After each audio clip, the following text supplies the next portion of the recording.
이번 영상에서는 도플러 효과에 대해서 설명을 하도록 하겠습니다.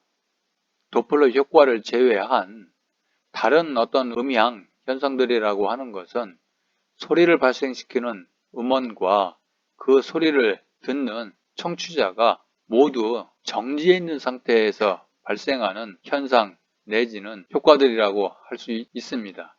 그러나 소리를 발생을 시키는 음원이 됐든 아니면 그 소리를 듣는 청취자가 이동을 할 수 있는 거죠. 즉 움직일 수 있다는 의미입니다.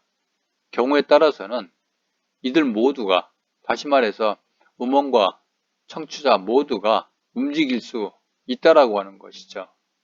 이처럼 음원이나 청취자가 상대적으로 어떤 운동을 했을 때 발생하는 도플러 효과에 대해서 설명을 하도록 하겠습니다. 그러면 도플러 효과가 무엇인지에 대하여 설명을 하도록 하겠습니다.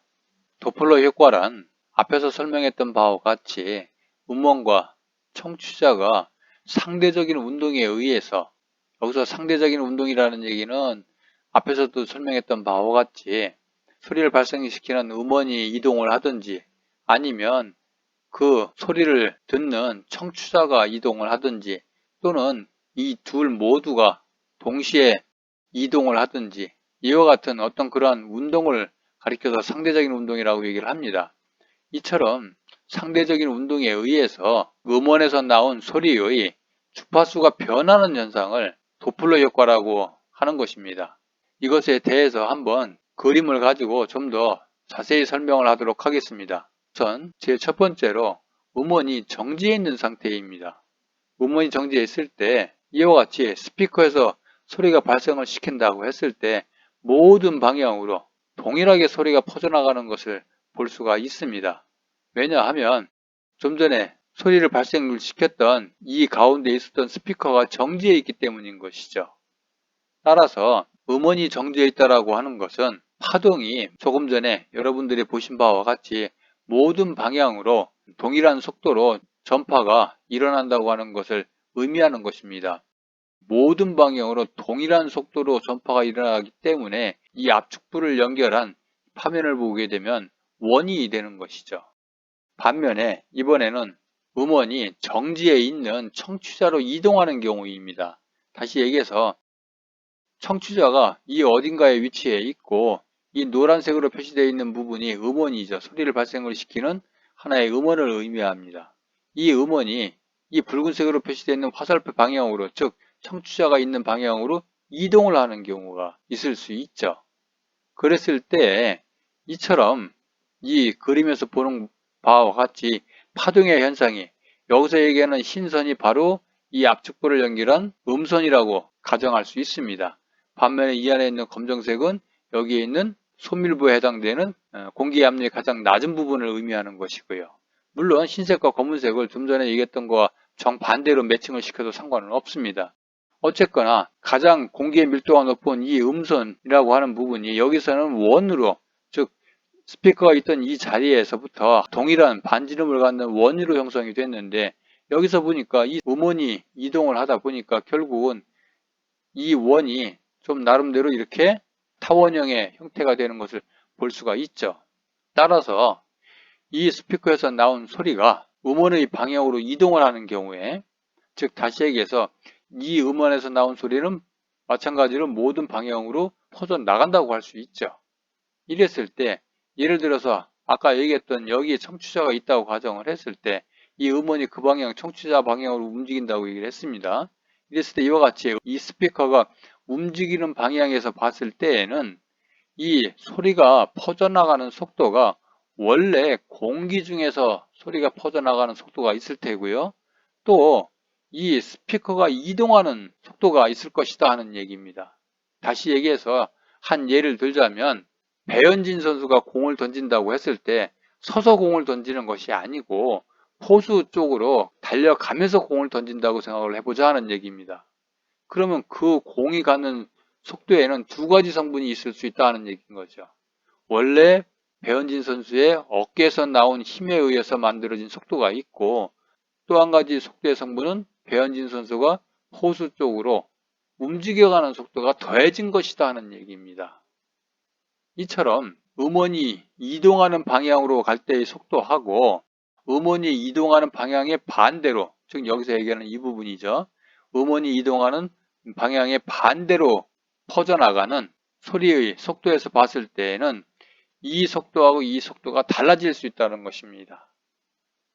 즉, 이 뒤편으로 퍼져나가는 소리의 속도라고 하는 것은 배현진 선수가 뒷걸음질을 하면서 공을 포수한테 던지는 것과 같다는 의미인 것이죠. 이처럼 음원이 이동하는 방향에서 봤을 때에는 소리가 갖는 파동의 속도가 음원, 즉 다시 얘기해서 이 스피커가 이 음원이 움직이는 속도만큼 증가하게 되는 것이죠. 즉 배현진 선수가 어깨에서 나온 그 속도에다가 배현진 속도가 포수로 걸어가는 속도가 더해진 것만큼 속도가 더 높아진다는 것이죠. 그 결과로 해서 이 소리의 파동이 갖는 파장이 감소하게 되는 현상이 발생하게 됩니다.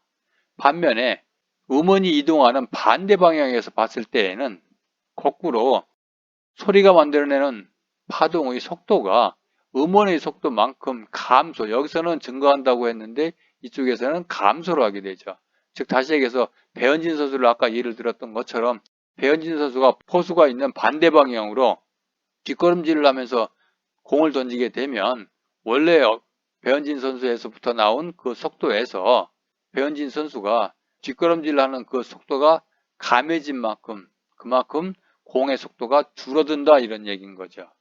그 결과로서 이 파동이 갖는 파장은 오히려 증가하게 된다 이런 얘기입니다. 따라서 어느 쪽 방향에서 이 파동을 해석하느냐에 따라서 소리의 속도가 증가할 수도 있고 소리의 속도에 해당되는 음속이 감소할 수도 있고 이런 현상이 벌어질 수 있다는 것이죠. 따라서 음속이 변하고 또 파장이 변하게 되고 이러한 파장도 변하고 음속도 변하고 그 결과로서 이 음원에서 나오는 소리의 주파수가 변하게 된다 이런 뜻입니다. 왜 변하냐 하면 여기서 보시게 되면 주파수는 음속을 파장으로 나눈 값으로 정의를 할 수 있거든요. 따라서 좀 전에 설명했던 바와 같이 음속도 변하고 파장도 변하게 되면 결과적으로 이 소리가 갖는 주파수도 변할 수 있다고 하는 것이죠. 그 결과로서 음원과 청취자의 상대적인 운동에 의해서 원래 음원에서부터 나온 소리의 주파수가 변하는 현상을 도플러 효과라고 한다 이런 뜻입니다. 다음은 지금까지 설명했던 도플러 효과에 대한 실제 예를 한번 들어보도록 하겠습니다. 다시 얘기를 해서 이 도로상에 어떤 사람이 지금 A라고 표시되는 이 위치에 이렇게 서 있다고 가정을 하겠습니다. 뿐만 아니고 이 차가 이 사람의 왼쪽 이쪽 끝에서부터 차근차근 이동을 해서 이 사람의 앞인 A 지점을 지나서 다시 반대편으로 지나갈 때 그 크락션 소리가 어떻게 달라지는지에 대해서 여러분들이 직접 느껴보시기 바랍니다.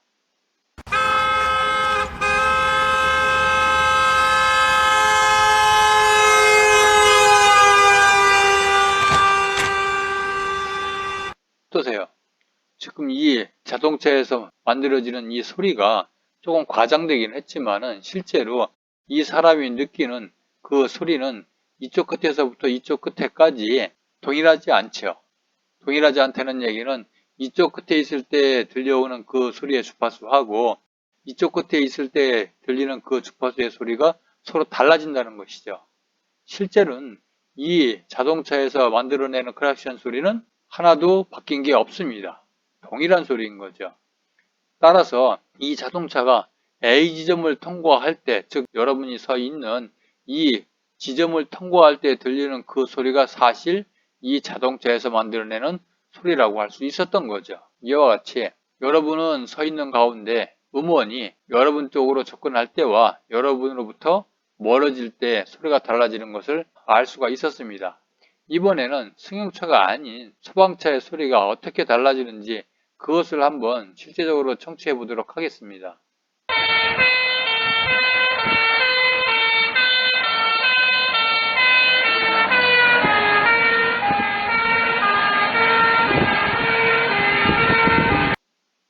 물론 이것도 다소 약간 좀 과장된 표현이 없잖아 있는 듯해 보이지만 지금 여기서 설명하고자 하는 부분은 이처럼 여러분이 서 있는 가운데 소방차가 왼쪽 끝에서부터 오른쪽 끝으로 이동해 가는 가운데 내에서 소방차에서 울리는 그 비상음의 소리가 달라지는 그러한 현상을 연출한 것입니다. 따라서 이처럼 여러분이 움직이든 아니면 이 음원인 자동차가 움직이든 간에 이것이 움직이면 소리의 주파수가 다르게 변해서 우리가 느껴지게 된다라고 하는 것이 바로 이 도플러 효과의 한 예라고 할 수가 있습니다. 이제는 마지막으로 그러면 음원과 청취자 사이의 상대적인 운동에 의해서 변하는 그러한 주파수는 어느 정도로 어떻게 변하는지에 대해서 알아보도록 하겠습니다. 우선 제일 첫 번째로 음원이 운동을 하고, 즉 음원이 이동을 하는 거죠. 대신에 여러분들, 즉 청취자는 정지해 있는 경우입니다. 이처럼 여러분이 서 있는 그 자리로 자동차가 접근을 해서 오는 경우, 이때 그 여러분 귀에 들리는 주파수는 이와 같은 식으로 이렇게 계산을 할 수가 있습니다. 이번에는 반대로 이 자동차가 여러분으로부터 멀어지는 경우에 대해서 살펴보면 그때 여러분 귀에 들리는 이 주파수의 소리라고 하는 것은 이와 같은 식으로 위식하고 비교를 해보면 여기에 있는 요 플러스하고 마이너스 요 차이가 좀 있죠. 이런 형태로 그 주파수가 달라진다 하는 얘기입니다. 즉 다시 얘기해서 음원이 청취자로부터 멀어지는 경우에는 이와 같이 우리가 그 주파수를 구할 수 있다. 이 두 식에서 이 FD라고 하는 것은 좀 전에도 설명한 바와 같이 도플러 효과에 의해서 만들어지는 그러한 주파수고, F0는 이 자동차가 원래 고유에 가지고 있는, 즉 이 자동차에서 발생한 소리의 주파수를 의미합니다. 반면에 여기서의 C라고 하는 것은 음속을 얘기하는 것이고, 그 다음에 여기 있는 V라고 하는 이것은 바로 이 음원, 즉 자동차의 속도라고 할 수 있지요. 이번에는 거꾸로 음원이 정지해 있고 여러분이, 즉 청취자가 운동하는 경우입니다.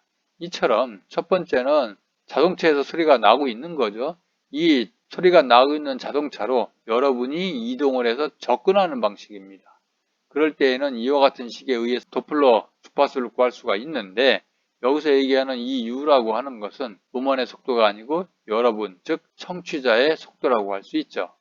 반대로 이처럼 소리를 내고 있는 자동차는 정지해 있고, 즉 음원은 정지해 있는 가운데 여러분이 그 자동차로부터, 음원으로부터 멀어져 가는 그런 상황일 때는 이와 같은 식에 의해서 도플러 주파수를 구할 수 있다 하는 얘기입니다. 이번에는 마지막으로 음원과 청취자가 동시에 이동을 하는 경우입니다. 즉 운동을 하는 경우죠. 이럴 때에는 이처럼 자동차도 움직이고 또 그 소리를 듣는 여러분도 움직이고, 이럴 때에는 이와 같은 식에 의해서 도플러 주파수를 구할 수가 있다. 이렇게 해서 음원 또는 청취자가 운동을 할 때 그때 우리 귀에 들리는 도플러 효과에 대한 설명을 모두 마치도록 하겠습니다.